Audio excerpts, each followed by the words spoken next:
Rolex is one of the most luxurious brands in the world, valued today at around $8 million. Its history dates back a century ago and began with an orphan teenager whose inheritance was stolen away from him. With nothing other than his determination to overcome his challenges, he ran away from his hometown and moved to another country. After a few years working his way out, he decided to follow his passion and opened a watchmaking business. Little did he know that this business venture would lead him to pioneer modern wristwatches, changing its whole industry and creating a billion-dollar empire.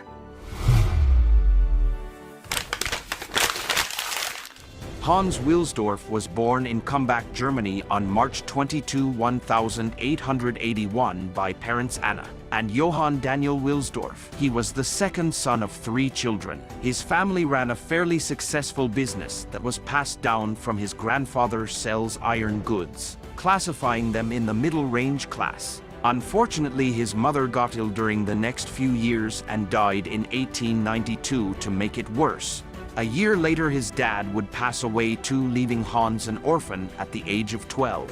Now under the custody of his mother's brothers, his uncle immediately decided to sell his family's business and used some of the money for their education, putting all 3 of them in a nice prestigious boarding school called Ernestonum Coburg in Bavaria, Germany. Hans hated this decision early on and became depressed while living in the new town. Hans was seen as an outsider and was often teased by other boys because of his religion. To get through his difficult childhood, he decided to put his focus on school. As he got older, he understood that even though he didn't like the decision of his uncles, it became an important factor for his success. Our uncles were not indifferent to our fate, nevertheless the way in which they made me become self. Hans enjoyed reading books and became quite the bright student in school. The subjects he most notably excelled in were mathematics and languages, where he learned French and English.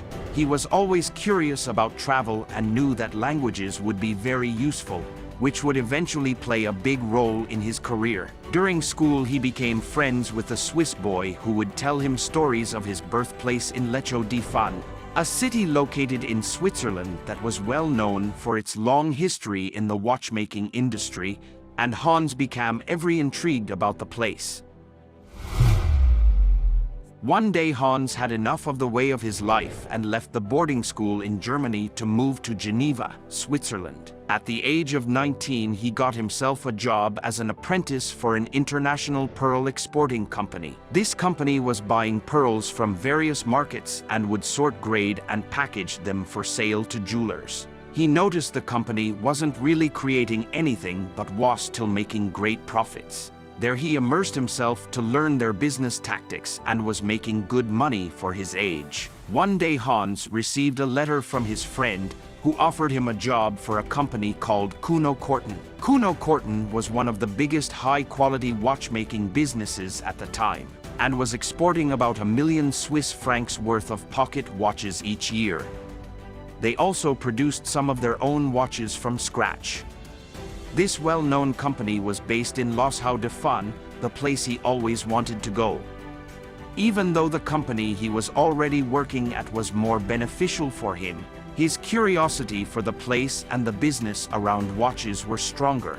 Therefore, in 19, he moved to Lechaux-de-Fonds to work for this company. He was hired as an English correspondent and clerk. Thanks to his ability to write and read English, he learned back in school and was getting paid with a monthly salary of 80 Swiss francs. He was also responsible for winding hundreds of pocket watches every day and verifying they were accurate. He picked up tremendous insight into watchmaking and obtained a big deal of knowledge about how all types of watches were produced. However, his time there was cut short. He had to go back to Germany and serve in the army. After only 2 years at Kuno Korten, after his service at 22 years old, he moved to London, England, to work for another company of high-quality watches. There he was responsible for a bigger role and was now in charge of increasing their sales.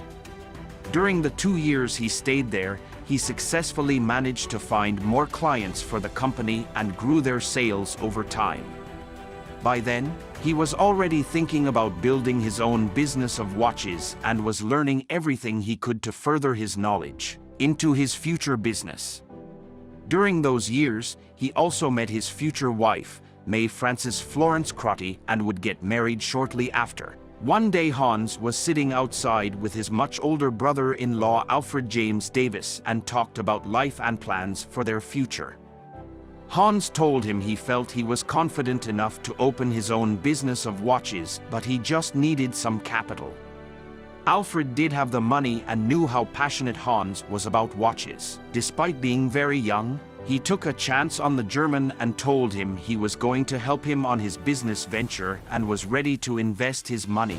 They shook hands together, and in 1905 they founded the Wildsrof and Davis Limited, which would eventually become Rolex. A few years later, they partnered up with a Swiss watch company called Hermann Egler, which was based in Switzerland, and started importing movements from the Swiss country to England, placing them in watch cases.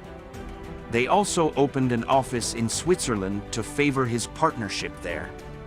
Soon after, they were specializing in the distribution of timepieces at affordable rates. Even though Hans was a lover of watches, there was one major thing he found unfavorable about the watch industry: pocket watches. At the time, wristwatches were mostly worn by women as jewelry and were looked down upon by some. The reason being for not being well precise on the time. These watches were much smaller than pocket watches and consisted of smaller movements which would regularly make the clock either go faster or slower due to small details in the movements. This was the main reason why pocket watches were more popular at the time and was considered masculine for its bulky size.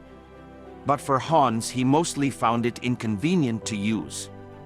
It was a little hassle for him every time he had to reach his hand in the pocket in order to see the time, especially when his hands were busy. Until then, it was thought to be almost impossible to create the perfect wristwatch that could consistently show the exact time and be in everyday use. His personal opinion is that pocket watches will almost completely disappear and that wristwatches will replace them definitively. Hans Wildsrof in 1914 predicted that sooner or later wristwatches were going to be the new norm for everybody and was fully committed to finding a way to create the perfect wristwatch for it. He spent the next several years traveling to many countries all around Europe and met countless watchmakers to discuss about the small details of watches. During those years, he started to release his own wristwatches. Beginning the same year, he founded his company, one watch after another. He was crafting down on creating a better, high-quality and reliable wristwatch for men and women, applying what he learned from other watchmakers. From his journey, why soon after his company began to get some traction, and by 1908, it was one of the top firms in the watchmaking industry in England. By now, Hans wanted to change the name of his company to something high-class, catchy and easy to say no matter the language. It also needed to be short so the name could fit easily in the dial of the watch. He spent a big deal of time combining 5 letters from the alphabet to come up with something until finally, Rolex was born. He immediately knew it was the perfect one, and a few days later he registered the Rolex name as a trademark for Wildsrof and Davis Limited in 1908. During the next few years, Rolex was becoming known for its high-quality wristwatches, and many rich people were already starting to use it. But it didn't take long after when the First World War broke out and many businesses, including watch firms, were struggling to stay in business, and even had to shut down in some cases, but not Rolex. This tragic event only made Hans' company more famous because it has already reliable wrist watches. Many soldiers were given Rolex watches instead of pocket watches because it was much easier and safer to use. It also helped them to better coordinate their attacks because of its precision on time. By then, the company had grown to such extent that they were employing 60 people in 1914 and had big open office spaces in London. To further their credibility, Rolex had already won the first ever wristwatch chronometer rating from Switzerland, followed by a Class A certificate of precision from London's Kew Observatory. This made the brand more trustworthy for people to buy, but not everything was sunshine and rainbows for Hans. In 1914, the British applied 33% tax for all companies registered in Great Britain that were exporting goods across international borders. It became a big concern for Hans, so he moved his company's headquarters from London to Bienne, Switzerland in order to avoid these taxes. Another reason for his move was because of the World War. People from Britain began to dislike the Germans. Since the name Hans Wildsrof was clearly German, and even though he registered Rolex before, he was still using the Wildsrof and Davis name in England, which was getting looked down upon. This also led him to completely switch his company name from Wildsrof and Davis Limited to the Rolex Watch Corporation, Limited in 1915. Years later, Hans would also register Rolex's famous trademark logo of the 5-star crown, which became implemented from then on the dial of their watches in 1919. The Rolex Watch Corporation moved its main office from Bienne to Geneva, where it still stands today. From now on, the company focused on manufacturing the watch movements in Bienne and would transport them to Geneva, where they carefully verify the movements were accurate, finishing them with their high-class design and launching their products. It's here in Geneva where Hans would go all in with his team to improve the technical innovation of the wristwatch. We must succeed in making the watch case so tight that our movements will be permanently guaranteed against damage caused by dust, perspiration, water, heat, and cold. Only then will the perfect accuracy of the Rolex watch be secured. Thanks to his patience and determination, it eventually paid off, and paid off big time. In 1926, Rolex released their new model that would forever change the watch industry. The Rolex Oyster, the first ever waterproof wristwatch in history. This new model was sealed with a very tight case that provided an optimal protection for the small watch movements inside, leading it to be waterproof. Hans knew this was revolutionary and people would certainly be interested in it, but he decided to wait for the perfect opportunity to present it to the world in a very creative way. In 1927, Hans heard about a woman from London named Mercedes Glixa, who claimed to be capable of swimming across the English Channel, a 20.5-mile body of water that separated England and France. People didn't believe her, so she was set to do it again in front of thousands of people, even though the water temperature was much colder. Hans saw the opportunity and encouraged her to wear a Rolex Oyster watch around her neck after swimming for over 10 hours. She was pulled out from the water after almost freezing to death and made it about 4/5 of the way across the channel. The task was not a complete success, but the Rolex Oyster came out of the water in perfect condition. People went crazy for the watch and has followed the publicity by putting an ad in front of the London Daily Mail newspaper related to the event. This is the point where Rolex rose to international fame as a revolutionary watch. To further the hype, has also marketed his Rolex Oyster inside a fish bowl with real fishes in it on the sale display of every Rolex dealership for people to see when they walked by.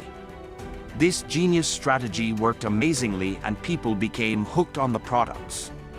By now, Hans decided to advertise heavily on Rolex. So in 1928 he worked with the top British model at the time, Evelyn Lane, to promote his watches. And of course there were pictures of her wearing her wristwatch inside a fish bowl. The publicity didn't stop there. In 1933, Rolex Oysters were seen in the newspaper again, related to a flight over Mount Everest in which the crew members, who are wearing their Rolexes, were very satisfied to see that after the flight, their watches were still 100% functional. Another example was when the famous driver Malcolm Campbell set a speed record for driving around 300 miles per hour wearing his Rolex in 1935. Hans asked his permission to publicize it and Malcolm accepted it, refusing to get paid. At this point, people began to perceive Rolex not only as a high-quality designed watch, but also as a trustworthy, reliable, and technical wristwatch that anyone can wear for everyday use. Only great marketing is needed to make a company successful. During these times, Rolex continued to fascinate people when they introduced their updated model, the Rolex Oyster Perpetual, in 1931. Which was the first ever waterproof and self-winding wristwatch. Its previous model of the Rolex Oyster was a great achievement, but the challenge was that you still had to often manually wind the watch, which made it more difficult because of its tight case. You had to unscrew the Oyster crown first, wind it, then re-screw it again. Creating this self-winding watch was a dream that for centuries people tried to perfect, but none were successful. From 1934 to 1940, Hans also produced some high-quality watches outside of the Rolex firm, and trademarked it under his own name, but it was discontinued due to the hatred that French, British, and UK markets had for Germany. Even with all his achievements, Hans would sometimes struggle to make his way in the market and had to put double the effort to make a successful company due to his German name. When World War II broke out, Rolex took a hard hit. It became difficult and expensive to export products outside of Switzerland to some other big markets in Europe. Hans was frustrated with the situation, and to add to his bad luck, another tragedy followed. His wife passed away in 1944. To commemorate his wife, he established the Wildsrof Foundation, a charity organization for social causes.